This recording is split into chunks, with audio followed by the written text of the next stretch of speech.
তাম পৃথিবীর জালিমের একতাবদ্ধ হয়েছে, পারমাণবিক যুদ্ধ শুরু হচ্ছে। আগামীতে কি হবে তাম পৃথিবীর সোশ্যাল মিডিয়া সেই দিকে তাকিয়ে আছে। আর তাম পৃথিবীর জালেমদেরকে একাই মোকাবেলা করতেছে ইরানের সাহসী কুতুবই, বর্তমানে তাম পৃথিবীর সেরা ইমানের সাহসী বীর উমর ফারুকের যোগ্য উত্তরসূরি আল্লামা আয়াতুল্লাহ আল খামেনি। আল্লাহু আকবার বলেন। আজকে প্রোগ্রামের শুরুতেই আমরা দোয়া করতে চাই আয়াতুল্লাহ আল খামেনির জন্য, আল্লাহ তাআলা যেন তাকে হেফাজত করে, বলেন আমিন। আল্লাহ যেন তার ইমানের শক্তি বৃদ্ধি করে দেয়, বলেন আমিন। তার কারণ তাম পৃথিবীর জালিমের একতাবদ্ধ হয়েছে। ইসরায়েল যখন আক্রমণ করেছে, ইরান এমন পাল্টা জবাব দেওয়া শুরু করেছে। ইসরায়েলের প্রধানমন্ত্রী বেনিয়ামিন নেতানিয়াহু তিনি ওই মাটির ভেতরে, বাংকারের ভেতরে লুকিয়ে পালাতে বাধ্য হয়েছে। আল্লাহু আকবার বলবেন না? আজকে ইসরায়েলের তেল আবিব গুলো মাটির সঙ্গে মিশে যাচ্ছেন, বিল্ডিং গুলো ধ্বংস হয়ে যাচ্ছে। গত কয়েক মাস আগে গাজার মুসলমানদের ঘরবাড়ি তারা যেইভাবে মাটিতে মিশে দিয়েছে, আজকে আমার আল্লাহ তাআলা তাদেরও ঘরবাড়িকে মাটির সঙ্গে মিশে দিচ্ছেন, বলেন আল্লাহু আকবার। চিৎকার করে বলেন এগুলো কার ফয়সালা? এগুলো কার খেলা? আল্লাহ তাআলা বলেন ওমাকারু ওমাকারাল্লাহ আল্লাহু খায়রুল মাকিরিন। তারাও ষড়যন্ত্র করে, আমি আল্লাহ আমিও কৌশল অবলম্বন করি, কার কৌশল বিজয় হয়। সুতরাং তাম পৃথিবীর জালিমেরা যদি একতাবদ্ধ হয়ে ইসলামকে নির্মূল করতে চাই, আমরা যদি তাদের কাছ থেকে বাঁচতে চাই, আমাদের একতাবদ্ধ হওয়ার দরকার আছে না নাই? তাম পৃথিবীর 57টা মুসলমান দেশের রাষ্ট্রপ্রধানদেরকে বলতে চাই, আর ঘুমানোর সময় নাই। তাম পৃথিবীর 57টা মুসলমান দেশের 200 কোটি মুসলমান একতাবদ্ধ হয়ে আমরা যদি সুন্নতি তরিকায় প্রসব করতে পারি, ওই প্রসবের ছোটে ওই জালেমের বাচ্চারা লোহিত সাগরে পালাতে বাধ্য হবে। এই জন্য আমাদের একতাবদ্ধ থাকার দরকার আছে না নাই?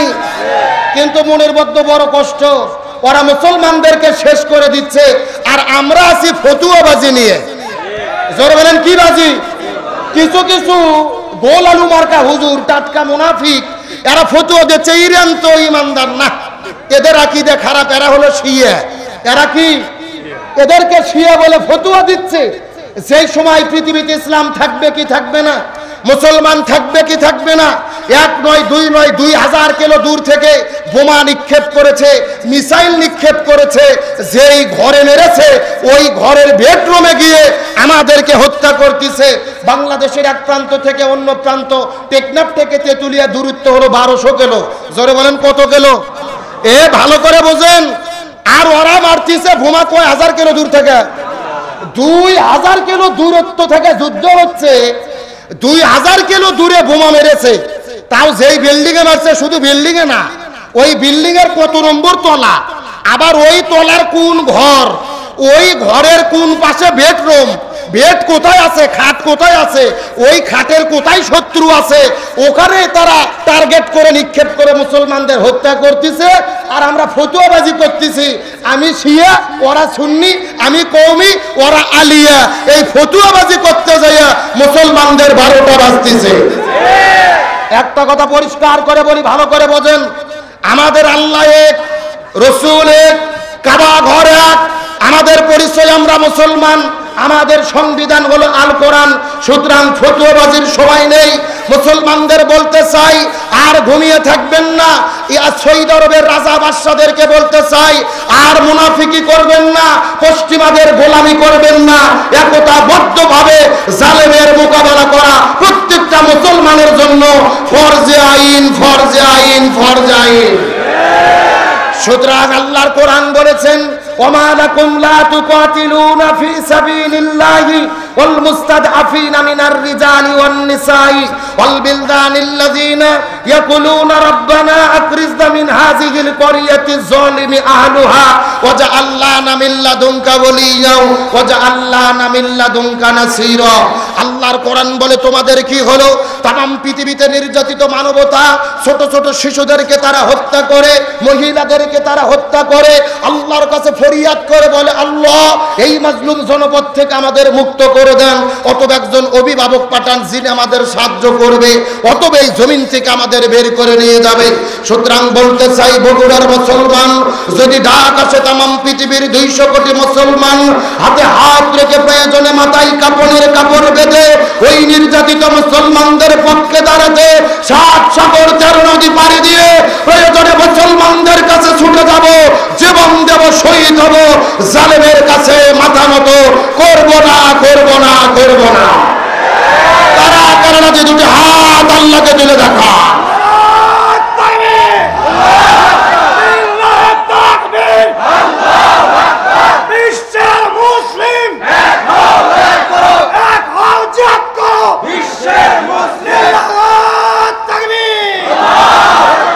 সুতরাং আসুন, এখন একতাবদ্ধ হওয়া ছাড়া আমাদের ফতোয়াবাজি করার কোনো সময়।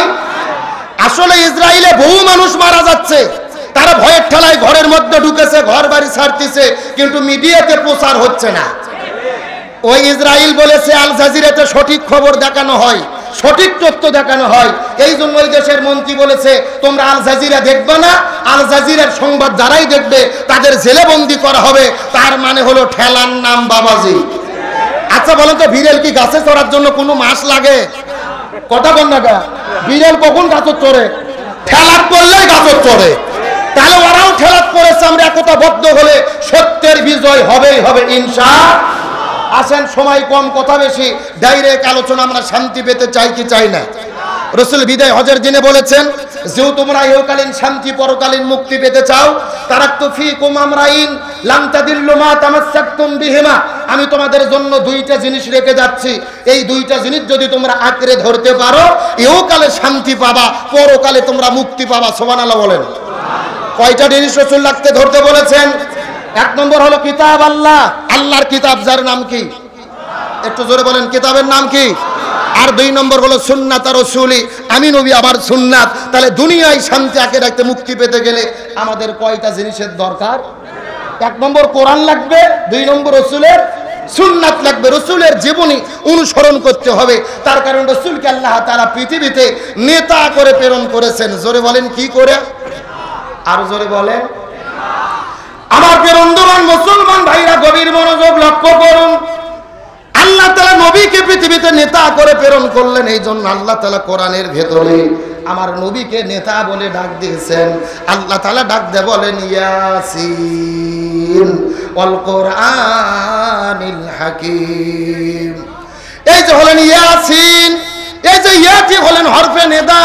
হরফে নিদায় সমস্ত হরফগুলোকে বলা হয় যেই হরফ দিয়ে মানুষদেরকে ডাকা হয়, আহ্বান করা হয়। আর সিন মানে হলো সাইয়্যেদ, সাইয়্যেদ শব্দের অর্থ হলো নেতা। আল্লাহ তাআলা নবীকে নেতা বলে ডাক দিয়েছেন। সুবহানাল্লাহ বলেন। রাসূল মুফাসসিরিন হযরত আব্দুল্লাহ ইবনে আব্বাস, হযরত আব্দুল্লাহ ইবনে মাসউদ রাদিয়াল্লাহু তাআলা আনহুমা দুইজনে একত্রিতভাবে এই তাফসীর আয়াতের তাফসীর বর্ণনা করে বলেন, আল্লাহ তাআলা নবীকে নেতা বলে ডাক দিয়েছেন। এই জায়গার ভেতরে সাইয়্যেদ অর্থ সর্বমোট হলো 5টি। চিৎকার করে বলেন কয়টি? 1 নম্বর হলো সাইয়্যেদুল বাশার, এই পৃথিবীতে আল্লাহ তাআলা যতগুলো মানুষ সৃষ্টি করেছে প্রত্যেকটা মানুষের নেতা হলো আমাদের নবী। 2 নম্বর হলো সাইয়্যেদুল আম্বিয়া, এই পৃথিবীর মধ্যে যতগুলো নবী আল্লাহ তাআলা প্রেরণ করেছে সবগুলো নবীদের নেতা হলো আমাদের নবী। 3 নম্বর সাইয়্যেদুল মুরসালিন, এই পৃথিবীতে আল্লাহ তাআলা যতগুলো রাসূল সৃষ্টি করেছে প্রত্যেকটা রাসূলের নেতা হলো আমাদের নবী। 4 নম্বর সাইয়্যেদুল কাউনাইন, আল্লাহ তাআলা দুজান সৃষ্টি করেছে, দুজানের নেতা হলো আমাদের নবী। আর 5 নম্বর হলো সাইয়্যেদুল আলামিন, আল্লাহ তাআলা যত জগৎ সৃষ্টি করেছে প্রত্যেকটা জগতের নেতা হলেন আমাদের নবী। আমাদের নবী সমস্ত মানুষের নেতা, সমস্ত নবীর নেতা, সমস্ত রাসূলের নেতা, দু জাহানের নেতা, সমস্ত জগতের নেতা। ওই নবীকে আমাদের নেতা মানার দরকার আছে না নাই? আমার বন্ধুগণ, মুসলমান ভাইরা গভীর মনোযোগ লক্ষ্য করো। নবীকে কেমন ভাবে নেতৃত্ব হিসেবে মানার চেষ্টা করবেন? আমার নবীজি এই পৃথিবীর মধ্যে আমার নবী যে হাদিস শরীফের মধ্যে বলেন, মান তাশাব্বাহা বিকওম ফাহুয়া মিনহুম, যার সঙ্গে যার মহব্বত তার সঙ্গে তার কিয়ামত। হাদিসের ব্যাখ্যায় মুহাদ্দিসগণ বলেন, এই পৃথিবীর ভেতরে যে যেই দল করবে ওই দলের সাথেই তার হাসর নাসর হবে। এই বাংলাদেশে যারা আওয়ামী লীগ নামক দল করেছে এদের হাসর নাসর হবে আওয়ামী লীগের সাথে। এই দেশের মধ্যে যারা বিএনপি নামক দল করে এদের হাসর নাসর হবে বিএনপির সাথে। এই দেশের মধ্যে যারা চরমোনাই পীরের মুরিদ হয়েছে এদের হাসর নাসর হবে চরমোনাইয়ের পীরের সাথে। এই বাংলাদেশে যারা জামাত ইসলাম নামক দল করে এদের হাসর নাসর হবে জামাত ইসলামের সাথে। এখন প্রশ্ন করতে পারেন, হুজুর দলিল দেন। দলিল হলো আল্লাহর কোরআন, সূরা বনী ইসরাইল ৭১ নম্বর আয়াতের ভেতরে আল্লাহ তাআলা কত চমৎকার করে বর্ণনা করে বলেছেন, ইয়াউমা নাদউ কুল্লা উনাসিম বিইমামিহিম। আল্লাহ বলে হাসরের ময়দানে প্রত্যেকটা মানুষ একা থাকবে না, প্রত্যেকটা মানুষের সামনে থাকবে তার নেতা। সামনে থাকবে কে? এই যে হুজুর একা থাকবে না, আমিও একা থাকবো না, আপনি একা থাকবে না, প্রত্যেকটা মানুষের সামনে থাকবে কে? আরো জোরে বলেন কে? আমি যদি আপনাদেরকে তাফসীরটা বোঝানোর চেষ্টা করি, ভালো করে ঢুকে পড়েন, লক্ষ্য করে বোঝার চেষ্টা করবেন। এই দেশের বিরুদ্ধে যারা আওয়ামী লীগ নামক দল এতদিন ধরে করেছে, হাসরের ময়দানে দেখা যাবে, হাসরের ময়দানে আওয়ামী লীগ দল যারা জমিনের মধ্যে করেছে এদের সামনে প্রথম দাঁড়িয়ে যাবে বঙ্গবন্ধু শেখ মুজিবুর রহমান, তারপরে দাঁড়িয়ে যাবে 16 বছরের স্বৈরাচার কাঁঠাল রানী হাসিনা, এরপর ওবায়দুল কাদের, অন্যান্য নেতা কর্মীরা। এই দেশের মধ্যে যারা বিএনপি নামক দল করে হাসরের ময়দানে দেখা যাবে প্রথম দাঁড়িয়ে যাবে শহীদ প্রেসিডেন্ট জিয়াউর রহমান, তারপরে বেগম খালেদা জিয়া, মির্জা ফখরুল ইসলাম আলমগীর, তারেক জিয়া, অন্যান্য নেতা কর্মীরা, চরমোনাই পীরের যারা মুরিদ হয়েছে হাসরের ময়দানে দেখা যাবে প্রথমে দাঁড়িয়ে যাবে মরহুম পীর সাহেব হুজুর, তারপরে মুফতি ফয়জুল করিম, মুফতি রেজাউল করিম। এই দেশের মধ্যে জামাত ইসলাম নামক যারা দল করে হাসরের ময়দানে দেখা যাবে প্রথমে দাঁড়িয়ে যাবে আল্লামা সৈয়দ আবুল আলা মওদুদী রহিমাহুল্লাহ, অধ্যাপক গোলাম আজম মাওলানা মতিউর রহমান নিজামী, তারপরে দাঁড়িয়ে যাবে কোরআনের পাখি শহীদ আল্লামা দেলোয়ার হোসেন সাইদী, আমির জামাত ডক্টর শফিকুর রহমান, অন্যান্য নেতা, তারপরে কর্মীরা। তার মানে হাসরের ময়দানে প্রত্যেকটা মানুষ একা থাকবে না, প্রত্যেকটা মানুষের সামনে থাকবে তার নেতা। আজ এই কোরআনের আয়াতটা বোঝার চেষ্টা করেন। এখন এই জমিনের মধ্যে এমন মানুষকে আপনার নেতৃত্ব মেরেছেন যাদের মুখের মধ্যে দাড়ি নাই, মাথার মধ্যে টুপি নাই, সুদ ঘুষ দুর্নীতি করে, সিএনজি স্ট্যান্ড দখল করে, টেম্পো স্ট্যান্ড দখল করে, বাস স্ট্যান্ড দখল করে, জনগণের উপরে জুলুম করে। এমন মানুষের যদি নেতৃত্ব জমিনের মধ্যে মেনে থাকে না, আল্লাহর কোরআন হাতে না শপথ করে বলতেছি, তাহলে আপনারা ধরা খাইয়ে বসে আছেন। এ ধরে বলেন, এ নেতা মানে দুনিয়ার কোনো বিষয় নয়। এই দুনিয়ায় যাকে নেতা মানবেন আখিরাতে তাকেই সামনে। এখন আপনি সিদ্ধান্ত আপনার, আমার দায়িত্ব কোরআনের কথা বলা, মানা না মানা এটা এরুলিয়াবাসীর ব্যাপার, কথা বল না। এখন দেখেন আপনি সুদ ঘুষ দুর্নীতিবাজ, চাঁদাবাজ, সিএনজি স্ট্যান্ড দখলকারী, টেম্পু স্ট্যান্ড দখলকারী এমন বাটপারদের সামনে দেখতে চান নাকি আলেমদেরকে দেখতে চান? এই সিদ্ধান্ত আপনাদেরকে নিতে হবে। আল্লাহর কোরআন বলেছে, লাকাদ কানা লাকুম ফি রাসূলিল্লাহি উসওয়াতুন হাসানা, রাসূলের মধ্যেই রয়েছে সর্বোত্তম আদর্শ। আপনি যদি পৃথিবীতে সর্বশ্রেষ্ঠ বাবা হতে চান নবীর তরিকায় হতে হবে, সর্বশ্রেষ্ঠ নানা হতে চান নবীর তরিকায় হতে হবে, সর্বশ্রেষ্ঠ ব্যবসায়ী হতে চান নবীর তরিকায় হতে হবে, সর্বশ্রেষ্ঠ রাষ্ট্রপতি হতে চান সেটাও নবীর তরিকায় হতে হবে। কিন্তু আমরা নবীর তরিকায় বাবা হতে চাই, নবীর তরিকায় নামাজ পড়তে চাই, নবীর তরিকায় রোজা রাখতে চাই, নবীর তরিকায় হজ করতে চাই, নবীর তরিকায় রাষ্ট্রপ্রধান হতে চাই না। ভালো করে বোঝার চেষ্টা করেন। আমার নবীজি ছিল মসজিদুন নববীর ইমাম, আবার মদিনা নামক রাষ্ট্রের রাষ্ট্রপতি। আমার নবী ছিল রাষ্ট্রপতি। জোরে বলেন, আমার নবী কি ছিল? কে রে নবী রাষ্ট্রপতি ছিল বলতে ভয় লাগে, লজ্জা লাগে? আমার নবী ছিল রাষ্ট্রপতি। জোরে বল, আমার নবী কি ছিল? আরো জোরে।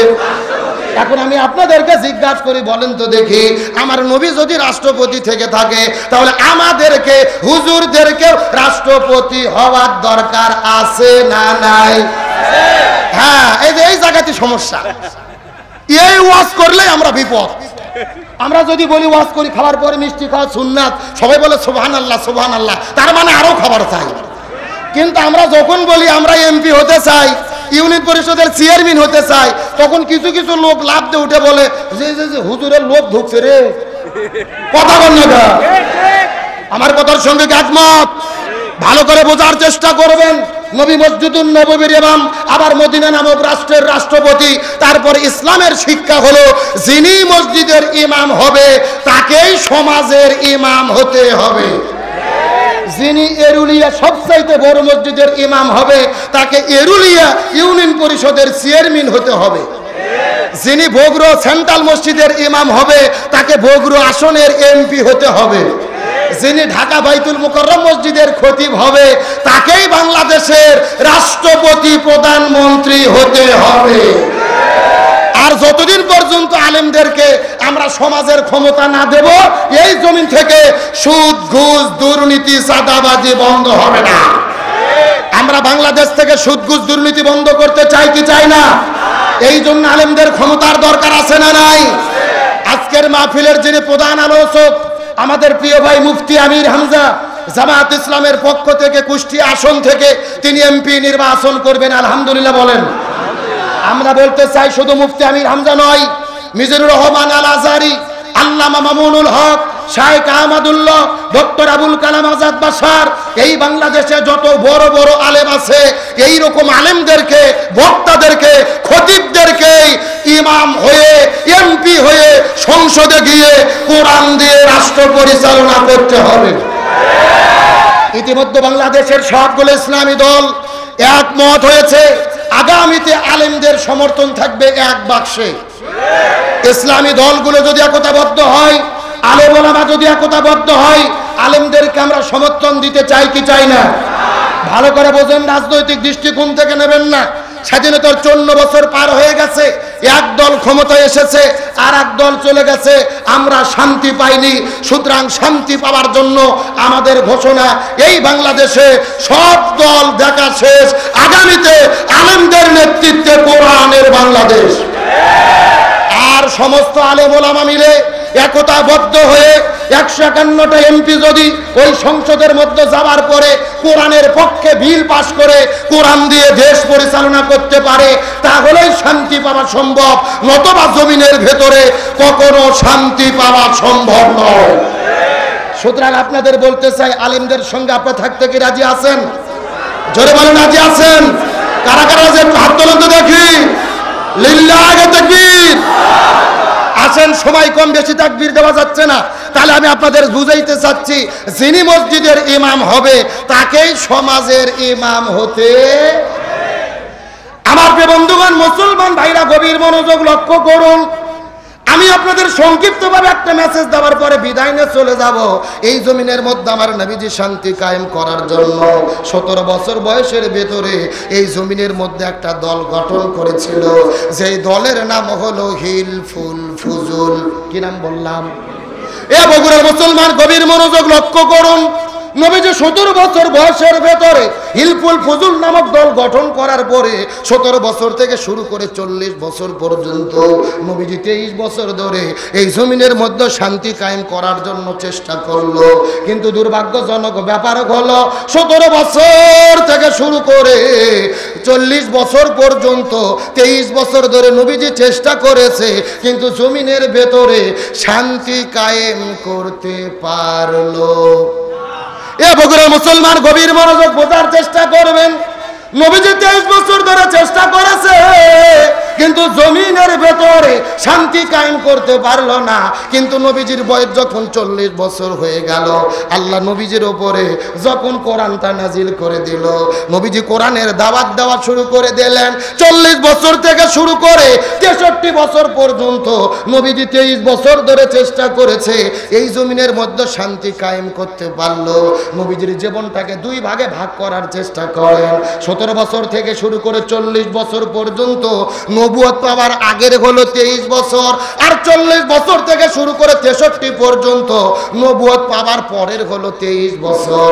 আগে 23 বছরে নবীজি শান্তি কায়েম করতে পারলো না, কিন্তু পরে 23 বছরে নবীজি কেন শান্তি কায়েম করতে পারলো? এর পেছনে কারণ হলো আগের 23 বছরের ভেতরে নবীজির কাছে দল ছিল, কিন্তু নবীজির দলের সংবিধান আল্লাহর কোরআন ছিল না। আমার কথা কি বোঝা যায়? এ ভালো করে বোঝেন। আপনার আমার মতো 2 টাকার ছুটকে ফটকে হুজুর না, এলাকার তেল তেলা গোয়ান্দার নেতা না, স্বয়ং বিশ্ব নবী 23 বছর ধরে চেষ্টা করেছে, জমিনে শান্তি কায়েম করতে পারেনি, নবীজির দল ব্যর্থ হয়েছে। তার কারণ তখন নবীজির দল ছিল, দলের সংবিধান আল্লাহর কোরআন ছিল না। তার মানে বর্তমানে বাংলাদেশে যেই যেই দলগুলো শান্তি কায়েমের কথা বলতিছে, ওই দলের দ্বারা শান্তি কায়েম সম্ভব নয়, যেই দল আল্লাহর কোরআনের সংবিধান দিয়ে পরিচালিত হয় না। কথা কি ক্লিয়ার না ভেজাল আছে? কেন ভাই, যেই দল নিজেরাই কোরআন দিয়ে চলে না, ওদের নিজেদের মধ্যে তো মারামারি করে 9 মাসে 105 জন নিজেরা কুপকাত। কথা বল না, তাহলে ওরা নিজেরাই যদি দলের মধ্যে শান্তি কায়েম করতে না পারে, এই জমিনে শান্তি আনতে পারবে? সুতরাং ভালো করে বোঝার চেষ্টা করেন। নামাজ, রোজা, হজ, যাকাত যেমন ফরজ প্রত্যেকটা মুসলমানের জন্য, এই জমিনের ভেতরে দ্বীন কায়েমের আন্দোলন করা তেমনি রূপে ফরজ। কিন্তু মোরের মধ্যে বড় কষ্ট, আমরা নামাজের ফরজ মানি, রোজার ফরজ মানি, হজের ফরজ মানি, যাকাতের ফরজ মানি, কিন্তু জমিনে দ্বীন কায়েমের আন্দোলনের ফরজ মানতে চাই না। আল্লাহর কোরআন বলেছেন, ওয়াতাসিমু বিহাবলিল্লাহি জামিআন ওয়া লা তাফাররাকু।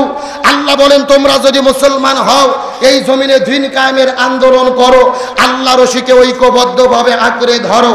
আল্লাহর কোরআন বলেছেন, ওয়ালতাকুম মিনকুম উম্মাতুন ইয়াদউনা ইলাল খায়র ইয়ামুরুনা বিল মারুফ ওয়া ইয়ানহাউনা আনিল মুনকার। আল্লাহ বলে, তোমাদের ভেতরে অবশ্যই একটা দল থাকবে যারা ভালো কাজের আদেশ করবে, অন্যায় কাজে বাধা দেবে। আল্লাহর কোরআন বলেছেন, আল্লাযীনা ইম্মাক্কান্নাহুম ফিল আরদি আকামুস সালাহ ওয়া আতাউজ যাকাত ওয়া আমারু বিল মারুফ ওয়া নাহাউ আনিল মুনকার। কোন মুসলমান দল যদি ক্ষমতায় যায়, 4টে কর্মসূচি বাস্তবায়ন করবে। 1 নম্বর নামাজ বাধ্যতামূলক করবে, 2 নম্বর যাকাত ভিত্তিক অর্থনীতি কায়েম করবে, 3 নম্বর ভালো কাজ চালু করবে, 4 নম্বর মন্দ কাজ বন্ধ করবে। ক্ষমতায় যাওয়ার পরে এই 4 কর্মসূচি বাস্তবায়নের জন্য যারা ঘোষণা দেবে ইমানদার মুসলমান হিসেবে, তাদের পক্ষেই আমাদের থাকতে হবে। এখন জোরে বলেন, এই বক্তব্যকে আব্দুল সালাম যুক্তিবাদী না আল্লাহর? আরো জোরে বলেন কার? সুতরাং এই 4টা বিধান বাংলাদেশে কায়েম হোক আমরা চাই কি চাই না? ভালো করে বুঝেন। এই বাংলাদেশের বিএনপি নামক দল যদি ঘোষণা করে আগামীতে ক্ষমতা যাওয়ার পরে তারা কোরআন দিয়ে দেশ চালাবে, এই 4টে কর্মসূচি বাস্তবায়ন করবে, আমরা বাংলাদেশের আলেমও বিএনপিতে যোগ দেব। এই কথা বল না। তার কারণ ভালো করে বোঝেন, বিভ্রান্ত হবেন না। আমরা কোনো দলের ক্ষমতা চাই না, আমরা কোরআনের ক্ষমতা চাই। যারা বলেন কিসের ক্ষমতা চাই? তার কারণ বিএনপি দলের মধ্যে সবাই মুসলমানকে মুসলমান না, 90% মুসলমান। এখন এরা যদি বলে আমরা ক্ষমতা যাওয়ার পরে কোরআন হাদিস দিয়ে দেশ চালাবো, তে আমরা কি তাদের পক্ষে যেতে কোনো সমস্যা আছে? ভালো করে বোঝেন। শুধুমাত্র কোন দলের ক্ষমতা আমরা চাই না, আমরা কোরআনের ক্ষমতা চাই। সুতরাং ক্ষমতায় যাবার পরে কোরআন হাদিস দিয়ে যারা দেশ পরিচালনার ঘোষণা দেবে, এদের পক্ষে থাকা হলো আমাদের জন্য ফরজ। ভালো করে বোঝার চেষ্টা করবেন। আল কোরআনের আইন চাই, সৎ লোকের শাসন চাই, এটা কোনো দলের চাওয়া নয়, এটা হলো আল্লাহর চাওয়া। জোরে বলেন কার চাওয়া? কিন্তু বাংলাদেশের এমনও অনেক নেতা আছে যারা কোরআনের আইনকে বিশ্বাস করে না। এই বাংলাদেশে একটা নেতা আছে যার নাম হলো ফজু পাগলা। যেরকম কি পাগলা? এই ফজু পাগলা সারা জীবন করছে আওয়ামী লীগ, এখন হয়েছে হাইব্রিড বিএনপি। মুখের মধ্যে যা আছে তাই বলে আমরা শরীয় আইনে বিশ্বাস করি না। বাংলাদেশে যদি কোরআন হাদিসের শাসন কায়েম হয়, তাহলে বাংলাদেশ অন্ধকারে নিমজ্জিত হবে। নাউজুবিল্লাহ বলবেন না? সারাটা দিন ইসলামের বিরুদ্ধে কথা বলে, আমরা বলতে চাই, এই ফজু পাগলা বলেন, দুলু আর বুলু বলেন, হারুন আর পাপিয়া বলেন, তারেক জিয়াকে বলতে চাই, আপনি আমাদের বগুড়ার কৃতি সন্তান, ইসলাম বিদ্বেষী নেতাদেরকে গলা ধাক্কা দিয়ে দল থেকে বের করে দেন, নতুবা ওরাও ডুববে, দলটাকেও ডুবাইয়া ছাড়বে। ভালো করে বোঝার চেষ্টা করবেন। শহীদ প্রেসিডেন্ট জিয়াউর রহমান বিএনপি গঠন করেছে, তিনি ইসলামের পক্ষের লোক ছিল। এই বাংলাদেশে তিনি সর্বপ্রথম ধর্মভিত্তিক রাজনীতির বৈধতা দিয়েছিল, তাকবীর দেওয়ার স্বাধীনতা দিয়েছিল। বাংলাদেশের সংবিধানে আল্লাহর প্রতি অবিচল আস্থা এবং বিশ্বাস তিনি স্থাপন করেছিল। ওই তায়েফের ময়দানে, আরাফার ময়দানে নিম গাছ তিনি স্থাপন করেছিল। আজও তমাম পৃথিবীর হাজিরা হজ করতে যায়, তার গাছের ছায়াতে বসে তার জন্য দোয়া করে। সুতরাং ওই জিয়ার দলে ইসলাম বিশ্বাস করে না এমন কোন নাস্তিকদেরকে আমরা দেখতে চাই না। তাহলে আমরা বলতে চাই, শান্তির জন্য কি লাগবে? আরো ধরে বলেন, এখন চিৎকার করে বলেন, আল্লাহ তাআলা আমাদেরকে জমিনে সৃষ্টি করেছে, আল্লাহর একটা লক্ষ্য উদ্দেশ্য আছে না নাই? উদ্দেশ্যটা কি? আল্লাহর কোরআন বলেছেন, ওমা খলাকতুল জিন্না ওয়াল ইনসা ইল্লা লিয়াবুদুন, আমি মানুষ এবং জিনকে সৃষ্টি করেছি আমার ইবাদত করার জন্য। সুবহানাল্লাহ বলেন। তোর মেইন টপিক হলো আল্লাহর কাছে সবচাইতে প্রিয় ইবাদত কোনটি, আল্লাহর কাছে সবচাইতে দামি ইবাদত কোনটি? বাংলাদেশের মানুষের ধারণা নামাজের নাম ইবাদত, হজের নাম ইবাদত, যাকাতের নাম ইবাদত, জিকিরের নাম ইবাদত। ভালো করে বোঝার চেষ্টা করেন, নামাজ, রোজা, হজ, যাকাত অবশ্যই ইবাদত, তবে আল্লাহর কাছে সবচাইতে প্রিয় ইবাদত হলো এই জমিনের ভেতরে কোরআন বিজয়ের আন্দোলন করা। ভালো করে বোঝার চেষ্টা করেন, বিভ্রান্ত হবেন না। এই বাংলাদেশে তাবলীগ নামে একটা দল আছে না নাই? মসজিদে মসজিদে যায়, মানুষদেরকে দিনের পথে ডাকে, নামাজের পথে ডাকে, ভাই নামাজ পড়েন, বহুত ফায়দা, বহুত নেকি। আচ্ছা বলেন তো, তাবলীগের কি কোনো বিপদ বাংলাদেশে আছে? নাই। আচ্ছা বলেন তো, বাংলাদেশে জিকির পার্টি আছে না নাই? কথা কেন বাঙালি রে? আরে ভাই, বাংলাদেশে যত জিকির চলে, এত জিকির পৃথিবীর কোনো দেশত চলে না। যেই রকম পীর, ওই রকম তরিকা, ওই রকম জিকির, আছে না নাই? আমি কি দু একটা বলবো? আল্লাহর ওলি খাজা বাবা, বিশ্বের ওলি খাজা বাবা, ফরিদপুরের কেবলা জাগান তোমার জন্য কান্দে বাবা, লক্ষ জাকের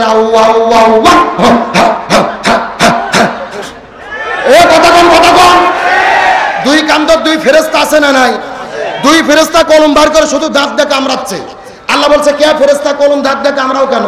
ফেরেশতারা বলতেছে, আল্লাহ আমরা তো বুঝতে পারিনি, লিখবো কি?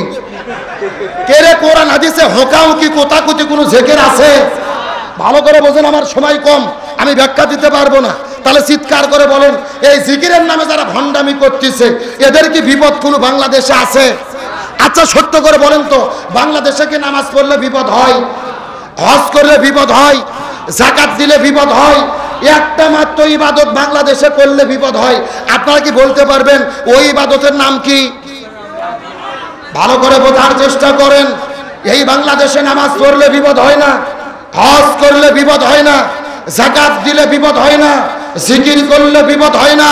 এই জমিনের ভেতরে তারাই বিপদের মধ্যে পড়েছে যারা জমিনের ভেতরে কোরআন বিজয়ের আন্দোলন করেছে।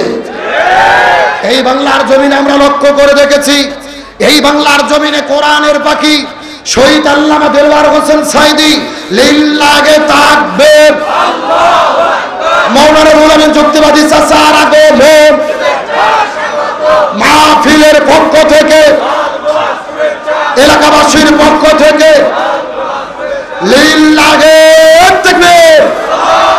তাহলে আমার দিকে লক্ষ্য করেন, 2 মিনিটে শেষ করে দেব। তাহলে জোরে করে বলেন, কোরআন বিজয়ের আন্দোলন করলে বিপদ আছে না নাই? কোরআনের পাখি শহীদ আল্লামা দেলওয়ার হোসেন সাইদি অর্ধশত বছর ধরে কোরআনের মাহফিলে আলোচনা করেছে, যার আলোচনা শোনার পরে হাজারো মানুষ কালেমা পড়ে মুসলমান হয়েছে, কাবা ঘরের মধ্যে ঢুকে নামাজের যিনি অনুমতি পেয়েছে, ওই কোরআনের পাখি আল্লামা সাইদিকে 1 নয় 2 নয় 13 বছর ধরে জেলের মধ্যে বন্দি রেখে হসপিটালে ভর্তি করে ইনজেকশনের সিরিজের মধ্যে বিষ ঢুকাইয়া আল্লামা সাইদিকে হত্যা করেছে। আল্লামা সাইদির কোনো অপরাধ ছিল না, অপরাধ একটা জমিনের ভেতরে কোরআন বিজয়ের আন্দোলন করেছিল। আপনাদের এরুলিয়ার কৃতি সন্তান আমাদের প্রিয় ভাই শহীদ আবু রুহানি তাকে শহীদ করে দিয়েছিল। এই মাঠের ভেতরে আজ থেকে 12 বছর আগে তার জানাজার নামাজ আমি পড়ে গিয়েছি। আবু রুহানির কোনো অপরাধ ছিল না, কোনো অন্যায় ছিল না। তার অপরাধ হলো একটা, এই জমিনের ভেতরে তিনি কোরআন বিজয়ের আন্দোলন করেছিল। গভীর মনোযোগ ভালো করে বোঝার চেষ্টা করেন। আল্লাহর কোরআন বলেছেন ওমা ওয়াসাইনা বিহি ইব্রাহিম ওয়া মূসা ওয়া ঈসা আন আকিমুদ্দিন ওয়া লা তাতাফাররাকু ফি। আল্লাহর কোরআন বলেছে এই জমিনের ভেতরে হযরতে মূসা, ঈসা, ইব্রাহিম আলাইহিস সালাম যত নবী রাসূল প্রেরণ করেছি, সব নবী রাসূলের দায়িত্ব ছিল তারা যেন জমিনে দ্বীন কায়েম করে। আল্লাহু আকবার বলেন। শুধুমাত্র সব নবী রাসূলের দায়িত্ব নয়, আমার নবীকে জমিনে কেন প্রেরণ করা হলো? আল্লাহর কোরআনের 3 জায়গায় আল্লাহ একই বক্তব্য দিয়েছে।